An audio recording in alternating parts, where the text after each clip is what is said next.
की स्वामी समर्थ सर्वताईंना. स्वामी महाराज तुमच्या सर्व चांगल्या इच्छा पूर्ण करो. तुम्हा सर्वांचं माझ्या चॅनलमध्ये खूप खूप स्वागत आहे. स्वामी समर्थ महाराजांच्या पुण्यतिथी दिवशीपासून मी त्याच्यानंतर परत पुन्हा 4-5 दिवस व्हिडिओ अपलोड केला नाही, अडचण होती त्यामुळं. आणि हा जो व्हिडिओ आहे तो अक्षय तृतीया दिवशीचा आहे. तर अक्षय तृतीया दिवशी सकाळी सकाळी कपडे वगैरे धुवून माझं बाहेरचं काम झालं होतं आणि झाडांना फुलं एक दिवसाच्या पूजे इतके होते. गुलाबाचे फुलं पण होते आणि गलांड्याला पण फुलं लागली होती. सकाळी सकाळी बाहेरचे कामं सगळे काही आवरले होते आणि मला त्यानंतर आवरायचं होतं घरातलं, कारण 4-5 दिवस मी घरात नसल्यामुळं घरात भरपूर असा रमणा पडला होता आणि जे काही कपडे धुतलेले होते ते अनुष्कानं घड्या करून तिथं टेबलवरच ठेवले होते. घरात इतका रमणा होता की 2-3 तास सरळ मला हे सगळं काढायला लागणार होतं. भांडे घासलेले भांडेसुद्धा पालते घातले नव्हते आणि गुरुचरित्र पारायणाची पूजा काढून तिथंच सगळं सामान ठेवलेलं होतं. किचनची पण अवस्था खूप अशी बिकट झाली होती. किचनचा ओटा वगैरे सगळं काही 4-5 दिवस घासलेला नव्हता आणि मला भरपूर असं काम होतं. पण त्या अगोदर म्हणलं सगळ्यात अगोदर आंघोळ झाल्यानंतर बाहेरची कामं झाली होती, भांडे वगैरे घासायचे राहिले होते, परंतु त्या अगोदर म्हणलं की चहा पिऊन घ्यावा म्हणून चहा पिला आणि बाकीचे जे काही भांडे होते ते भांडे घासले. कारण आंघोळ करायच्या अगोदर भांडे होते, भांडे किचनच्या ओट्यावर घासता येत नाहीत. म्हणलं जे काय आहे ते आता आंघोळ करूनच करूया म्हणून मी ठेवले होते. भांडे घासले आणि जे काही रमणा होता, भांडे घासल्यानंतर थोडा काय बहुत रमणा निघल्यासारखा वाटला घरातला. त्यानंतर भांडे पालते घातले, किचनचा ओटा घासायचा होता, फ्रीज पुसून घेतलं, कपाट पुसून घेतलं. कारण कसं असतं बघा, घरामध्ये स्त्री असली तर जिथल्या तिथं सामान राहत असतं, पण घरातली स्त्री जर घरात काम नसेल, ती करत नसेल आणि काही प्रॉब्लेम असेल तर बघा सगळं जिथल्या तिथं राहत असतं. तर 4-5 दिवस मी किचनचा ओटा घासलेला नव्हता ना, गॅस घासलेला नव्हता, काहीच नव्हतं, सगळं चिकट लागत होतं. म्हणून अगोदर फ्रीज पुसून घेतलं, कपाट वगैरे पुसून घेतलं, परत पुन्हा भांडे घासले आणि त्यानंतर किचनचा ओटा घासून घेतला, गॅस घासून घेतला, सगळं काही स्वच्छ करून घेतलं आणि त्यानंतर परत पुन्हा झाडून काढलं. झाडून काढून मग फरशी पुसून घ्यायची होती, कारण अक्षय तृतीया होती आणि घराची स्वच्छता करायची होती. कारण 3.5 मुहूर्तापैकी त्या दिवशी एक मुहूर्त होता आणि बघा त्या दिवशी सगळं काही करायचं असतं. माता लक्ष्मीची सेवा वगैरे करायची असते. आता प्रत्येकाच्या घरी कसं ते अक्षय तृतीया दिवशी बघा पूजा वगैरे केली जाते. ते बोळकं वगैरे आणलं जातं, त्यामध्ये गहू काय मला माहीत नाही, पण आमच्या सासूबाई काही ती सेवा करत नाहीत. त्यामुळं मी बाकीची काही सेवा केली नाही. जे माझ्या घरी असतं, जसं माझ्या घरी जी काही सेवा असते, जे काय मी करतो सण साजरे जसं काय असतं ते मी तुम्हाला दाखवते. तर बघा मी सगळं काही घर आवरलं, भांडे वगैरे घासले, झाडून काढलं आणि फरशी वगैरे पुसून घेतली. तर फरशी पुसते वेळेस मी गोमूत्र, हळद, लिंबू आणि मीठ टाकते. मीठ, हळद, गोमूत्र आणि लिंबू टाकते. असं टाकून फरशी पुसलं की जी काय घरामधली निगेटिव्हिटी असते ती पण निघून जाते आणि घरामध्ये ज्या काही लाल मुंग्या वगैरे निघतात बघा, किडमे निघतात काही पण असं घरामध्ये, ते पण निघत नाहीत आणि फरशी एकदम स्वच्छ होते.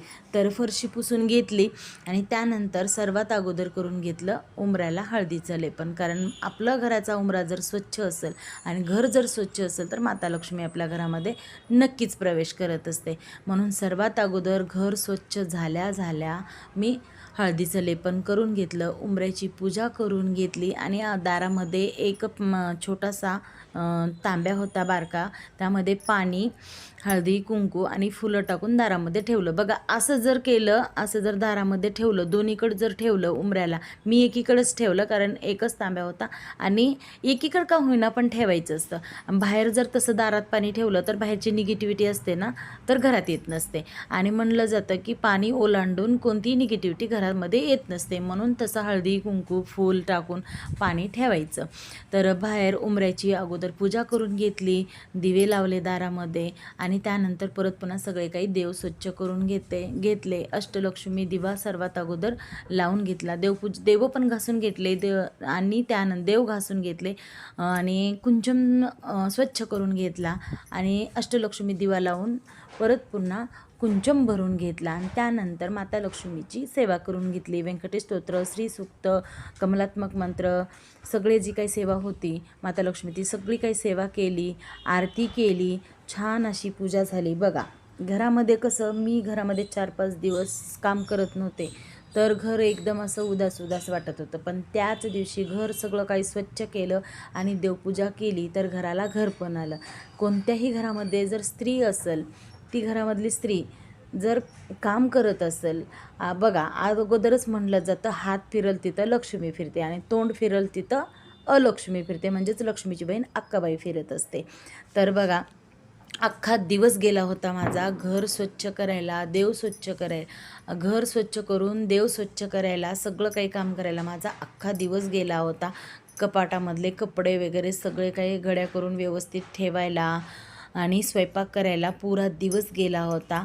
सर्वात अगोदर केलं होतं कारण पुरण होतं माझ्याकडं, त्यामुळं मी काय केलं होतं आमटी करण्याइतकंच पुरण लावलं होतं कुकरला. आणि बाकीचं पुरण होतं ते स्वामी समर्थ महाराजाच्या पुण्यतिथी दिवशी जे काही पुरण होतं ते तसंच होतं, कारण त्या दिवशी मी 4च पोळ्या केल्या आणि बाकीचं जे काही पुरण होतं ते तसंच होतं. म्हणून त्या दिवशी मी थोडीशीच डाळ लावले होते आणि ती देवाला नैवेद्य केले होते आणि त्याच्या 2 पोळ्या केलते ताज्या ह्याच्या, आणि बाकीचे जे काही पोळ्या होत्या ते आमच्या खाण्यासाठी स्वामी समर्थ महाराजाच्या पुण्यतिथी दिवशी जे काही पुरण होतं त्या पुरणाच्या केलत्या. आमटी केली, भात केला, भजे, पापडी, कुरवडी सगळी काही तळली, सगळा काही स्वयंपाक केला आणि छान असं बाकीच्या ज्या काही पोळ्या होत्या त्या 4-5 पोळ्या करून घेतल्या. कारण आम्ही 4जणच आहोत, 2 मुलं आणि आम्ही 2च आहोत, त्यामुळं मुलं तर काही जास्त पोळी खात नाहीत, भात आमटीच खातात. म्हणून मी 4च पोळ्या केल्या होत्या आणि बाकीचं जे काही पुरण होतं ते ठेवून दिलं आणि बाकीच्या सगळ्या काही चपात्या केल्या. आणि परत पुन्हा स्वामी समर्थ महाराजांना नैवेद्य दाखवून घेतला. सगळं काही स्वयंपाक झाला. एवढ्या सगळ्या काही स्वयंपाकाला बघा दिवस मावळला होता, कारण घरामध्ये घाण होती. घाण म्हणजे कसं रमणात जिथल्या तिथं मुलांनी ठेवला होता. मुलांना कसं तेवढं व्यवस्थित ठेवता येत नाही आणि 4-5 दिवस म्हणल्यानंतर भरपूर काळ असतो. 4-5 दिवसामध्ये कसं मुलं कपडे घेतात ठेवतात तेवढं आणखीन समजत नाही आणि मुलीला माझ्या. आणि मिस्टर तर ड्युटीला जातात, कारण बघा कसं असतं स्त्रीशिवाय घराला घर पण नाही. त्यामुळं कधीही बघा आपल्या घराला जर व्यवस्थित ठेवायचं असेल तर ती घरची स्त्रीच ठेवू शकते आणि आपणच करू शकतो. आपल्याशिवाय आपल्या घरातले वस्तू आपलं घर जिथल्या तिथं कोणी ठेवू शकत नाही. तर सगळं काही मी काम करून घेतलं तर बघा दिवस मावळला होता. दिवस मावळायची वेळ झाली होती आणि घरी कोणी नव्हतं, मिस्टर नव्हते, ते गेलते ड्युटीला. त्यामुळं ते काय म्हणले संध्याकाळीच पुरणाचा स्वयंपाक कर, संध्याकाळी जेवण करू. सकाळी मी फक्त सर्वांना नाश्ता दिला होता, चहा पाणी झालं, मुलांनीसुद्धा पोहेच खाल्ले होते आणि त्यानंतर परत पुन्हा सर्वांनी पुरणपोळीचाच स्वयंपाक आम्ही संध्याकाळी जेवण केला. अगोदर देवाला नैवेद्य दाखवलं मग आम्ही नंतर जेवण केलं. तर असा होता माझा अक्षय तृतीया दिवशीचा दिवस. तर सर्व ताईंना श्री स्वामी समर्थ. व्हिडिओ आवडल्यानंतर लाईक जरूर करा, नवीन असाल तर सबस्क्राईब करा. जर तुम्हाला माझे व्हिडिओ बघायला आवडत असतील तर एक लाईक नक्की करा आणि चॅनलला सबस्क्राईब करा. तर सर्व ताईंना श्री स्वामी समर्थ. स्वामी महाराज तुमच्या सगळ्या काही इच्छा पूर्ण करो. तुमच्या सगळ्यांच्या इच्छा स्वामी महाराज लवकरात लवकर पूर्ण करो. तुमच्या डोक्यावर आशीर्वाद महाराजांचा राहो हीच स्वामींच्या चरणी प्रार्थना करते. आणि तुम्हा सर्वांचा पण माझ्या चॅनलला सपोर्ट करा. सर्वांचा आशीर्वाद मला सुद्धा राहू द्या. माझा जसा तुम्हाला सर्वांना आशीर्वाद भेटो, महाराजांचा भेटो, तसंच तुमचासुद्धा मला आशीर्वाद भेटो माझ्या मुलांना, माझ्या संसाराला. तर सर्व ताईंना श्री स्वामी समर्थ. भेटूया पुढच्या व्हिडिओमध्ये.